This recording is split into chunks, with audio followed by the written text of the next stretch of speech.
I'm putting 5 celebrity macaroni and cheese recipes to the test to see which one is the best. This might be the perfect time to find the perfect recipe, and I feel like trying something new. So we've got 5 female celebrities, and we're gonna see which mac and cheese queen reigns supreme. Starting out with a soulful stage legend, Patti LaBelle. Recipe calls for 4 cheeses. It calls for Monterey Jack, Munster cheese, sharp cheddar, and mild cheddar, but it's only like a half a cup of each. I just feel like you don't want to have to buy another block just for half a cup of cheese. So we're just gonna do a sharp cheddar. I'm going to give each mac and cheese its own score, but then we're gonna have an overall winner at the end. So you're gonna have to stick around to find out. All right, recipe calls for 1 pound of macaroni to be cooked 8 minutes in the salted boiling water. My gut tells me that's gonna be a little bit long because we are gonna bake it again. I'll go like 7 to 8. I'm gonna be getting lots of good facials today. Add your pasta to a big bowl. 7.5 to 8 minutes seems perfect because it is al dente. I did not rinse it with cold water per the instructions, but now we pour over a stick of butter and we're gonna stir it to coat. I've never made my mac and cheese like this. We add in 2 cups of half and half. And this will cool off our noodles so when we add our eggs, they don't scramble. Which brings up a situation. Eggs in your mac and cheese, yes or no? To me, it was always a no. My mother-in-law is a big egg in her mac and cheese person, and her mac and cheese is delicious. Although sometimes you get bits of scrambled egg in there. And I don't always know how I feel about that. And we're gonna add half of our shredded cheese blend. Now we add in the Velveeta, a cup. There's just no real replacement for Velveeta sometimes. You know, there's a time and a place, and this just is that.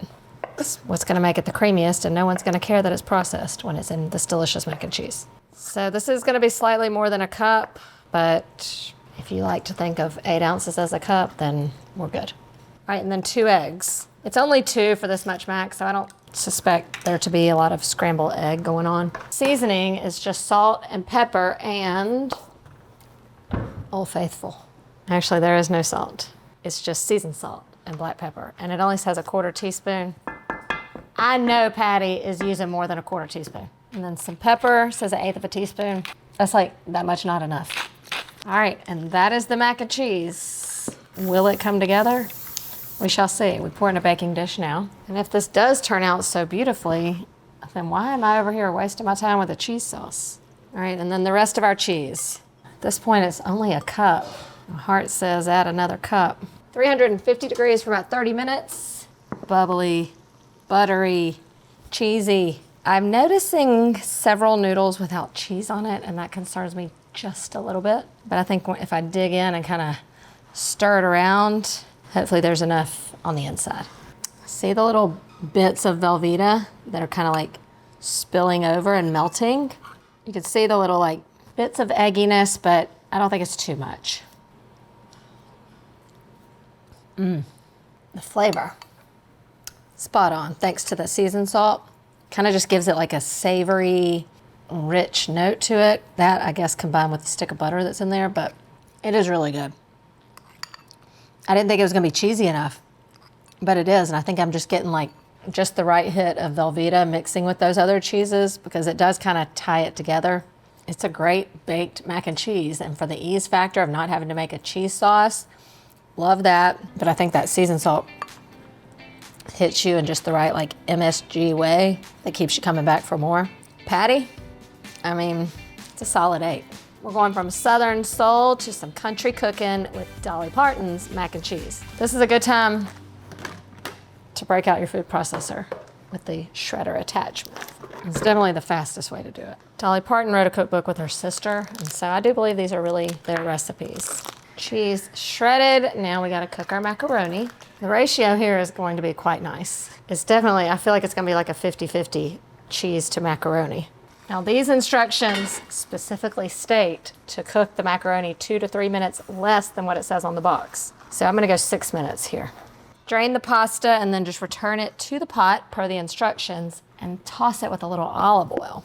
So in goes the milk, cool down that pasta a little bit. And then a half a cup of sour cream, which I love this ingredient in here. Sour cream in here, besides adding some extra creaminess, it just kind of gives a little bit of a tang to it. Kind of balances out the richness from the cheese and butter. I feel like Dolly is really doing it right. All right, and then 2 eggs again. This calls for an 8-ounce block of Velveeta, which is half of this. So Dolly is not skimping on the cheese. I wonder if it's gonna be too cheesy. Like that's a thing.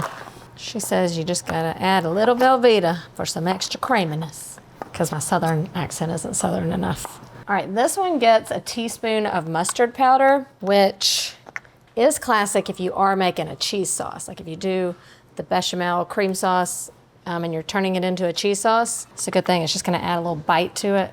All right, I just noticed my first little red flag is there is no like salt, pepper. Good thing I salted the macaroni. Last ingredient, 2 tablespoons of melted butter. She only saves a half a cup of cheese for the topping. Oh, that's for sure not enough. And the rest goes in. Heck, it might even be more cheese than macaroni. All right, this goes into a 9x13 buttered baking dish. The creaminess factor is on point. All right, then we put the rest of our cheese on top. I saved like about a cup. This bakes at 350 degrees for about 25 minutes, and then it says to let it rest for about 15 before serving, if we can wait that long. Tumble out of bed and I stumble to the kitchen. This is a pan of mac and cheese. The creaminess factor, I mean, it's a 10 out of 10. I haven't even dug in yet. The difference between this one and Patty's right off the bat is like all these macaroni noodles are covered in cheese. Working 9 to 5. I hope this is as good as I think it's gonna be. That's some creamy mac. You can actually see a little more egg because there's less pasta. Sour cream changes this from the other one. There's less like buttery savoriness than Patty's, but you definitely get that tang from that sour cream. There is enough saltiness, despite the fact that we didn't go in and add salt. There is definitely more cheese than macaroni going on in here, and I'm not mad about that. The ease factor is still amazing. I really love this method of making mac and cheese. Slightly a little, I didn't think you could really say too much cheese. It's not that it's too much cheese, it's just that it's not quite enough pasta for the cheese. These 2 legends on stage are legends with their mac and cheese regardless. I'll give this, I mean, it's really basically a tie, but I'll just go 7.999. Going a little untraditional with the next one, Giada's mac and cheese. I've seen her do this with multiple pasta shapes, in multiple baking dishes, and etc. However, the cream sauce is the same. So she uses fontina cheese as well as mozzarella cheese. So this is your kind of twist on the classic cheddar mac and cheese. For the pasta, now she, in her like original mac and cheese recipe, uses an egg noodle, but then she also sometimes adds ham, which she says is optional. So to me, that's a whole other dinner. I'm trying to keep it consistent with mac and cheese, and so I've seen her use all different kinds of shapes of pasta. So I found a unique cut called shell bows. It's a cross between a macaroni and a shell, so it has that hole that's gonna hold like so much sauce in each bite. Fontina is a super creamy cheese. I mean, it's gonna like do the same magic that the Velveeta does. It calls for 2 packed cups of fontina, and then it's just 3/4 cup of mozzarella, so it's gonna be a little less than half a pack. And then she also adds Parmesan cheese in there. So these 2 are gonna be for the creaminess, and then the Parmesan cheese is going to like add a little bit of a salty bite to it. Okay, so this is so interesting how she makes her cheese sauce. She puts everything in a bowl, and then we'll add the pasta when it's cooked. It's 2.5 cups of milk and 2 cups of heavy cream. And then we're gonna whisk the flour right into this mixture while it's cold. This is going to achieve the same goal as a roux does, but when you make it as a roux with butter, you have to cook the flour down. The only other way to get the flour to dissolve is to do it into cold liquid, and then when it heats up later, when we go to bake it, it will activate its thickening power. So she just puts 2 tablespoons, and then it's a half a teaspoon of salt and some pepper. I'm gonna whisk that together until that flour is dissolved. This is interesting, Giada. Now we add in our cheeses, about half of the fontina, and then a half a cup of the mozzarella, and half a cup of grated Parmesan. I sure hope this works. I mean, it has high ratings, and surely she knows what she's talking about. All right, that's it. And then we'll just stir in the pasta, throw it in the baking dish. It's gonna be 12 ounces of pasta. Now we're gonna cook this until it's al dente, of course. I just feel like it's a lot of liquid for this amount of pasta. Trust the process, Nicole. Trust the process. I just don't want this to mess up. But I swear her mixture looks thicker than this. There's no way this is gonna work. There's no way. I feel like I need to watch the video. Hers is pretty liquidy. You know what? It's not as liquidy as mine. I feel like I have to take a little bit out. Maybe egg noodles have a little more volume, so maybe that it would be a little less liquidy. I'm taking out a cup of liquid. Okay, then the rest of the cheese. A little more parm. Don't let me down, Giada. You never have. I don't think today is gonna be the day. 450 degrees for about 20 minutes. Guys, it worked. Look at that browned and bubbly cheese. Yes, please. It smells good. I mean, this is not your southern mac and cheese. But look, I thought it would be a liquidy mess. I don't know about if I had another cup of liquid in there though. I am gonna let it sit for about 10 minutes to come together. But the way this smells, I mean, you can smell the Parmesan cheese, that fontina, it's, you know, it's a whole different experience. Maybe this is the special holiday mac and cheese. Maybe this is the one you do for Christmas or New Year's. It's given Alfredo right now. And I think when we see the macaroni noodles, then we'll know. Giada, I never doubted you. I mean, never, not even for a minute. The cream has settled because now you can see kind of like the texture in here. Will it be soup or will it be mac and cheese? What did I do wrong, people? I mean, the only thing I could do is let it sit longer, but I don't think it's gonna change that much. Let's just ignore what's going on in the bottom of the pan right now. What happens on the top is glorious. There's some good cheese pulls. The fontina offers like a sweet nuttiness. The Parmesan gives it that, you know, sharp kind of salty bite. Mozzarella is just, you know, lends to the creamy texture. Good choice of noodle. It is thickening even as I just sit here. You can see like the sauce right here and then get it into that, what did I call these things? Shell bows, the shell bow pasta. Texture of the pasta's cooked perfectly. I just need to fix what's going on at the bottom. I predict with almost 100% certainty, if you just cut the milk down to 1 cup and leave everything else the same, this is gonna work beautifully. And I challenge you to try that. 7 out of 10. But don't think I'm not about to pour off this liquid and serve this to my family for dinner, because I am.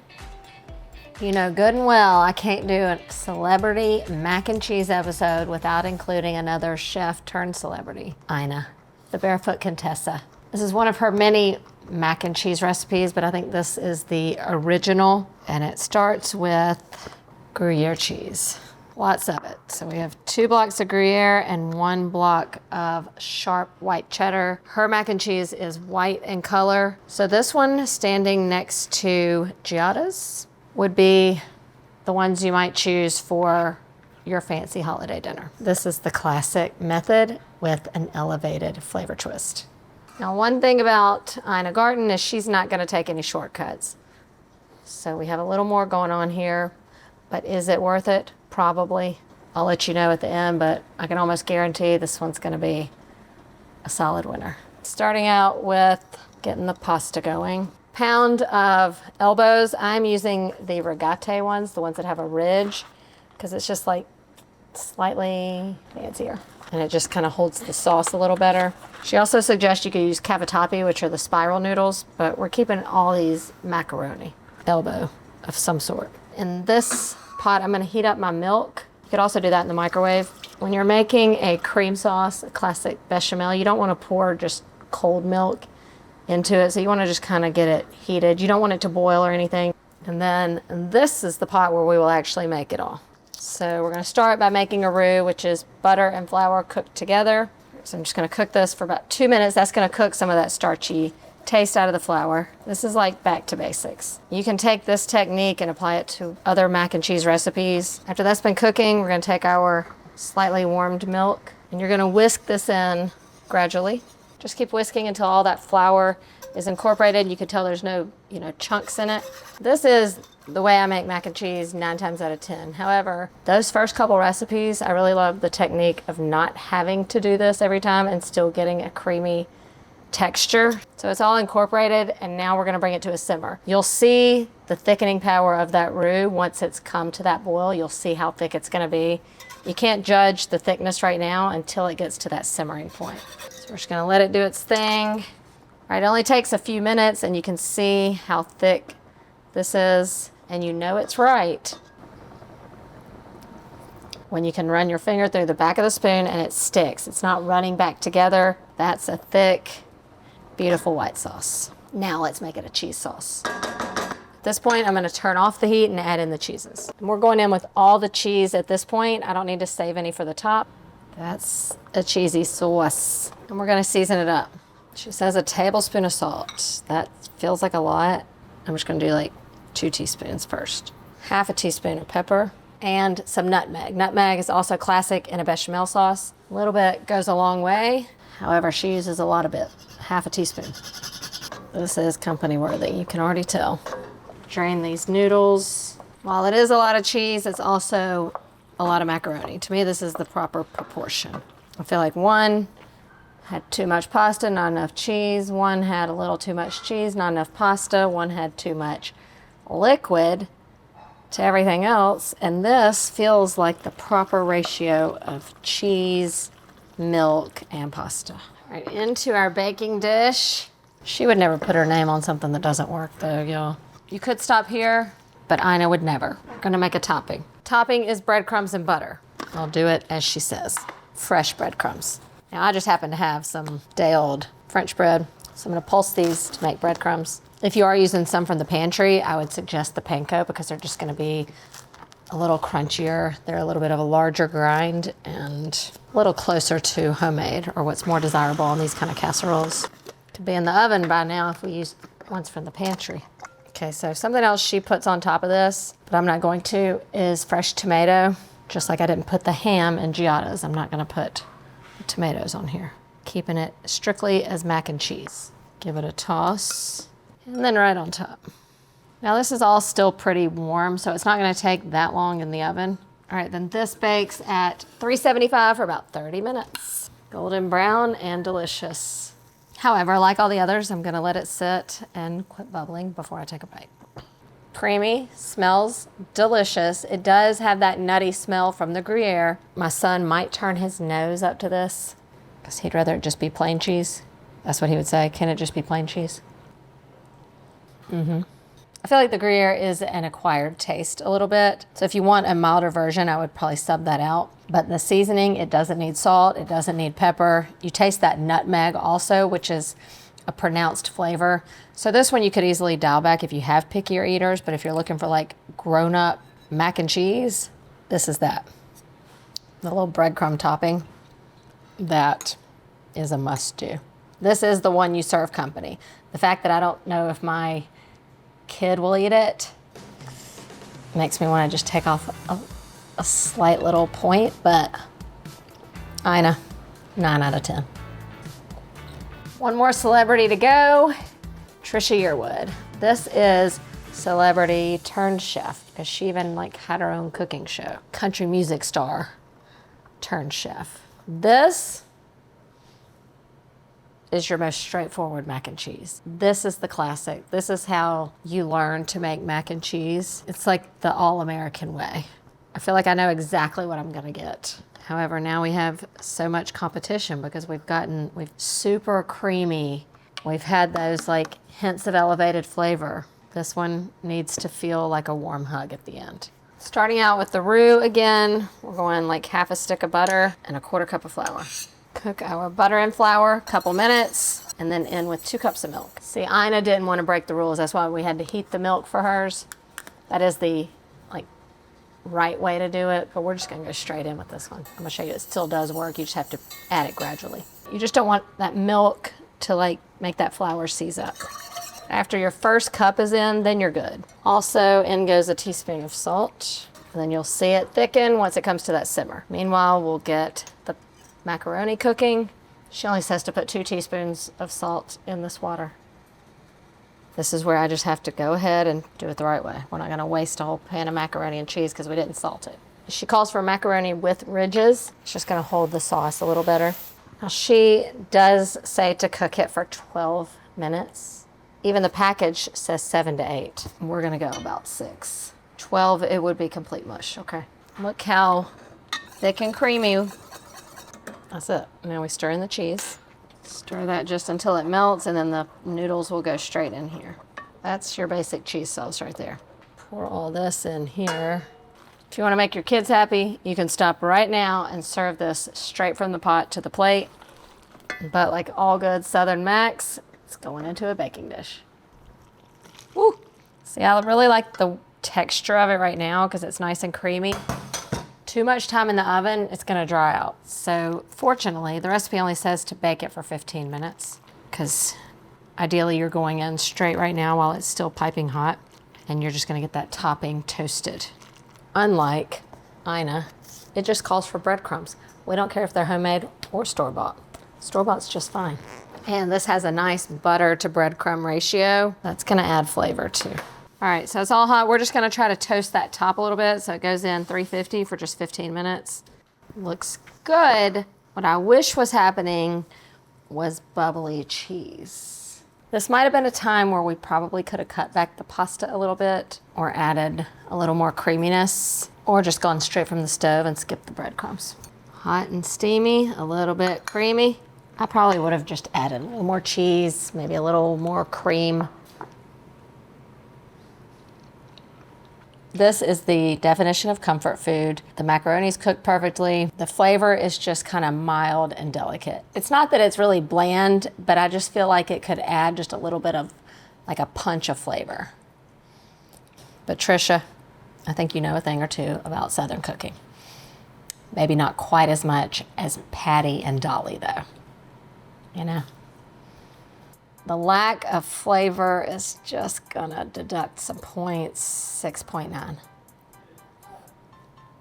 My personal opinion, at the end of the day, whether you're Team Ina, Team Dolly, or somewhere in between, the best mac and cheese is gonna be the one that comes out of your kitchen. Okay, I really want you to see because I'm not the only one that's eaten all 5 of these mac and cheeses.